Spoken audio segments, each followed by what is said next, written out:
السلام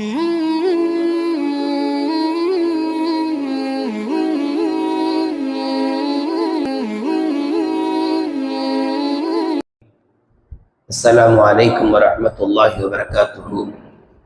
نحمد الله العظيم نصلي ونسلم على الرسول الكريم. أما بعد، قال الله سبحانه وتعالى في كلامه القديم: أعوذ بالله من الشيطان الرجيم، بسم الله الرحمن الرحيم. ثم أورثنا الكتاب الذين اصطفينا من عبادنا فمنهم ظالم لنفسه ومنهم مقتصد إلى آخر الآية. آمنا بالله صدق الله العلي العظيم.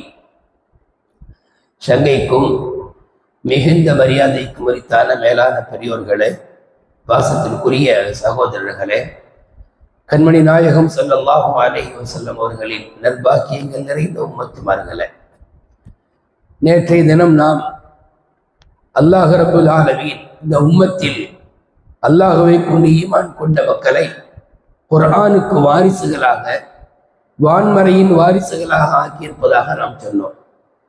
வான்மறையின் வாரிசுகளாகிய நம்மிலே 3 பிரிவினர் உண்டு. முதலாம் அவருடைய பாவங்கள் மிகுதமாக இருக்கும், நன்மைகள் குறைவாக இருக்கும்.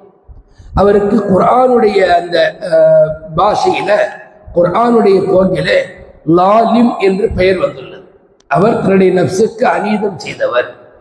ஏன்னா நப்சை நன்மைகளின் பக்கம் அதிகம் திருப்பணும், பாவங்களின் விட்டும் அதை விளக்கணும்.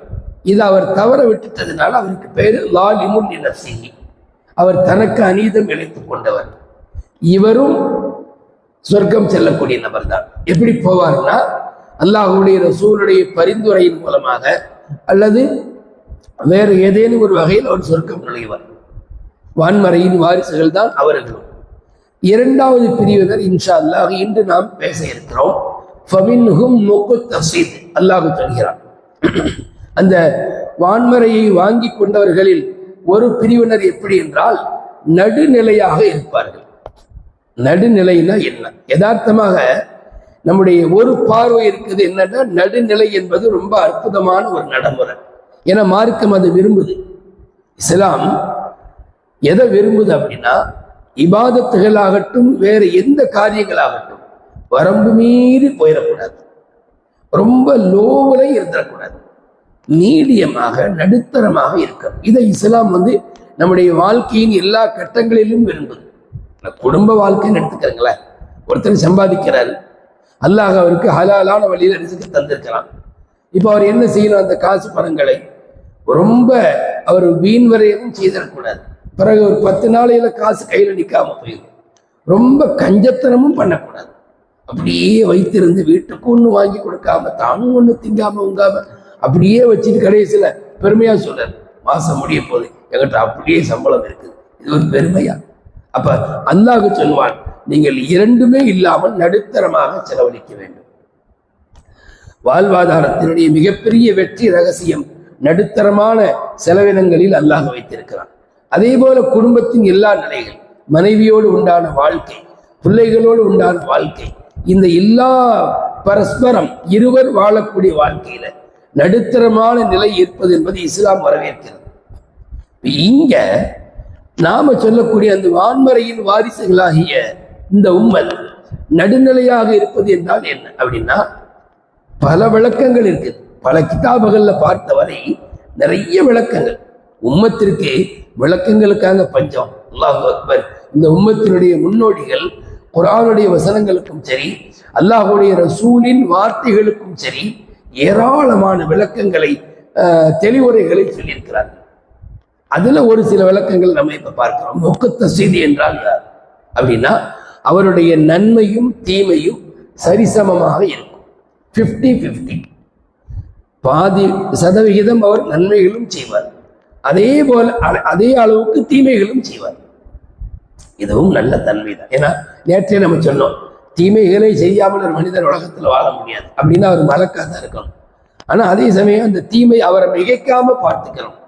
அந்த தீமையிலிருந்து, பாவத்திலிருந்து தௌபா கூட செய்யாமல் ஒரு அலட்சியமான நிலை ஒன்று இருக்கு பார்த்தீங்களா, அதை விட்டு தன்னை பாதுகாத்துக்கணும். அப்ப இரண்டாம் அவர் யார் என்றால் நன்மைகளும் அவர் செய்கிறார், அதே அளவுக்கு தீமைகளும் செய்கிறார். பட் பெரும்பாவங்கள் அவர் செய்யறதில்லை. இது ரொம்ப முக்கியம். ஏன்னா பெரும்பாவங்கள் என்பது ஒரு முறை செஞ்சாலும் அது ஒரு வலிய ஒரு பெரிய ஒரு விளைவு அது ஏற்படுத்தும். அதிலிருந்து தௌபா நம்ம செஞ்சாகும். அப்போ நடுநிலையான மனிதர் என்பவர் பாவங்களும் நன்மைகளும் சரிசமமான முறையில் செய்து கொண்டிருப்பார். இது ஒரு விளக்கம். இன்னொரு விளக்கம், நடுநிலையான மனிதர் என்றால் யார் என்றால் அவருடைய நோக்கமெல்லாம் ஆகிரத்தாக தான் இருக்கும். தன்னுடைய நோக்கம், தன்னுடைய நீயத் அதை ஆகிரத்திற்காக தான் வைத்திருப்பார். ஆனாலும் அப்படியே அந்த துன்யா அவரை முட்டி மோதிக்கிட்டு போகும். உதாரணமாக தக்பீர் கட்டி தொழுவார், அல்லாஹ்வுக்காக தொழுகிறேன் என்று நின்று தொழுவார். ஆனால் ஷைத்தானுடைய வசுவசாக்கள், துன்யாவுடைய சிந்தனைகள், வியாபாரத்தினுடைய அந்த கணக்கு வழக்குகள் அப்படி கல்வில் முட்டி மோதிக்கிட்டு வெளியே போகும். அவர் ரெண்டையும் பேலன்ஸ் பண்ணி கொஞ்ச நேரத்துல அப்படி மாறிடுவார். சிந்தனை சிதறும், பட்டனை சுதாரித்துக் கொள்வார். இவர் தான் முக்தஸீர். ஏங்க, சிந்தனையே சிதறாமல் வாழ்வதற்கு அல்லது தொழுவதற்கு நாம் ஒன்றும் சஹாபாக்கள் இல்லை. ஒரேடியாக தக்பீரை மட்டும் கட்டிக்கிட்டு முழுக்க முழுக்க ஷைத்தானுக்கு அடிமை மாதிரி அப்படியே குனிகிறோம், நிமிர்றோம், என்ன செஞ்சோம் ஏது செஞ்சோம், அல்லாஹ்வுக்கு முன்னால நிற்கிறோமே அந்த கவலையே இல்லாமல் இருப்பதும் முறையல்ல. அப்போ முக்தஸீர் நடுத்தரமான மனிதர் என்றால் யார் என்றால் அவருடைய லட்சியம், அவருடைய நோக்கம் என்பது ஆகிரத்தாக இருக்கும். இது ஒரு விளக்கம். இன்னொரு விளக்கத்தை நாம் பார்க்கிறோம். என்னவென்றால், அவர் தொழுகைகள் விஷயத்துல வக்துகளில் பேணுதலாக இருப்பார், ஜமாத்துகளில் கொஞ்சம் முன்ன பின்ன இருப்பார், கல்லா வாக்க மாட்டார். அப்போ முதலாம் அவர் யாருன்னு நீங்க பாத்துக்கங்க. யாரு? அதாவது லாலிம் என்றால் யாருன்னா தொழுகையினுடைய நேரங்களை கூட பேணாதவர், அடிக்கடி தொழுகைகளை கல்லா செய்யக்கூடியவர் அல்லது தொழுகையை விடக்கூடியவர். இந்த நடுத்தரமான மனிதர் என்றால் யார் என்றால், நடுத்தரமான மனிதர் யாருன்னு சொன்னா அவரு தொழுகைகள் விஷயத்துல ரொம்ப கவனமா இருப்பாரு. சில பல வேலை பழுவினால ஜமாத்து மிஸ் ஆகும். இவர் நடுத்தரமான மனிதர். நபி ஸல்லல்லாஹு அலைஹி வஸல்லம் சொல்லுவாங்க, நடுத்தரமான இந்த மனிதரும் வெற்றியாளர் தான். மேல உள்ள அந்த லாலிம், நேற்றைய தினம் நாம் பேசிய அந்த தனக்குத்தானே அநீதி இழைத்துக் கொண்ட மனிதர், அவர் அல்லாஹ்வால் மன்னிக்கப்படுகிறார் ஷஃபாஅத்தின் மூலம். இந்த இரண்டாம் அவர் ஈடேற்றம் பெறுவார். அவருக்கு மறுமையில சிபாரிசினுடைய தேவைகள் பெரும்பாலும் இருக்காது, மாறாக அவர் ஈடேற்றம் பெற்று விடுவார். இது ஒரு விளக்கம். அதாவது தொழுகைகளை வக்துகளை தவறவிட மாட்டார், சில சமயம் ஜமாத்துகளை தவற விடுவார். அடுத்தது, தீமைகளை விட்டும் பிறரை தடுப்பார், தான் செய்து விடுவார். தீமைகளை விட்டும் பிறரை தடுப்பார், அதே சமயம் அவர் செய்து விடுவார். அப்ப அவர் செய்யறாரே அது குற்றம் இல்லையா அப்படின்னா அது குறித்து அவருடைய உள்ளத்திலே ஒரு உறுத்தல் இருக்கும், தௌபா செய்து விடுவார். அப்போ இப்படி நிறைய விளக்கங்கள். ஃபமின்ஹும் முக்தஸீர், அந்த வான்மறையின் வாரிசுகளிலே சிலர் நடுத்தரமான நபர்களும் உண்டு அப்படின்னு அல்லாஹ் சொல்லக்கூடிய அந்த வார்த்தைக்கு விளக்க உரை, தெளிவுரை எழுதி தருகிறார்கள்.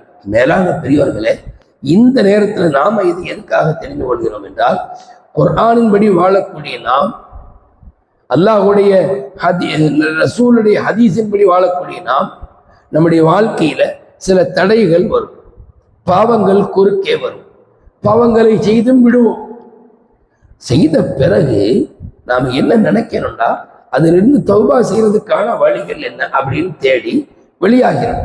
வெளியாகிட்டா நம்முடைய அமல்களும் அல்லாஹ்விடத்துல அப்படியே சேவிக்காது. ஏன்னா நம்ம பாதி சதவிகிதம் நன்மைகள் செய்திருக்கிறோம், மீதி சதவிகிதம் பாவங்கள் செய்திருக்கிறோமா இல்லையா? இந்த பாவங்களிலிருந்து தௌபாவை நாம் செய்துவிட்டால் மறுமையில் அல்லாஹ் நமக்கு வெற்றியை தந்துடலாம். அப்போ முக்தஸீர் என்பதின் பொருள் இதுதான். ஒரு மனிதர் தன்னுடைய வாழ்க்கையில எல்லா நேரங்களிலும் எல்லா நிலைகளிலும் நடுத்தரமாக இருக்கும். குடும்ப வாழ்க்கையை நடத்துகிறார், மனைவியோடு வாழுகிறார் என்றால் நாம எப்படி வாழ்ந்துடக்கூடாது? ஒரேடியாக எல்லா விஷயங்களையும் மனைவியிடத்திலே கொடுத்துவிட்டு நாம் ஒரு பொம்மையை போல வாழவும் கூடாது. அதே போல ஒரேடியாக எல்லாவற்றையும் நம்ம கையில வைத்துக்கொண்டு எனக்கே உரிமை, எனக்கே விருப்பம், எனது விருப்பம்தான் என்று ஒரு ஆதிக்க மனப்பான்மையும் கூடாது. ரெண்டுக்கு மத்தியில் சில சமயம் நம்முடைய உத்தரவுகள் நடைமுறைப்படுத்தப்பட வேண்டும், சில சமயம் குடும்ப பெண்ணுடைய மனைவியினுடைய அந்த உத்தரவுகள் நடைமுறைப்படுத்தப்பட வேண்டும். இந்த இரண்டும் சேர்ந்திருந்தால் ஃபமின்ஹும் முக்தஸீர், குர்ஆன் அப்படித்தான் வாழச் சொல்கிறது. முக்தஸித் என்பதிலேயே சாலிஹீன்களுடைய அந்த பட்டியல் வந்து விடுகிறது.